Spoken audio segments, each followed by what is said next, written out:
คลิปนี้ข้อยก็สิมาเว้าเรื่องสาวลาวผู้ที่มีแฟนเป็นคนไทย2คนน่ะพี่น้องที่ว่ารถไฟมันต่ำกันน่ะข้อยยังมาฝากถึงว่า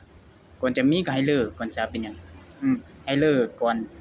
จังค่อยไปมีผู้ใหม่ก็ว่าเบื่อแท้ก็เลิกจังค่อยไปมีคนใหม่อันนี้มีทั้ง2คนมีแฟนอยู่แล้วก็ยังไปลงคนอื่นมาให้เดือดร้อนเจ้าของเอาคนเดียวมันเป็นหยังข้อยอยากถามมีคนเดียวแล้วมันอยู่บ่ได้อยากมี2คนอยากมีกิ๊กนู่นนี่นั่นบ่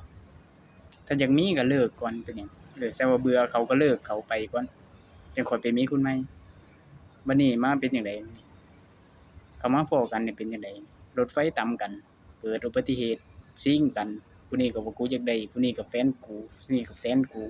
ชิงกันจนเสียชีวิตเฮ็ดอีกฝ่ายใดฝ่ายหนึ่งเสียชีวิตสาเหตุเกิดมาจากผู้หญิงสาวลาวคนนั้นพี่น้อง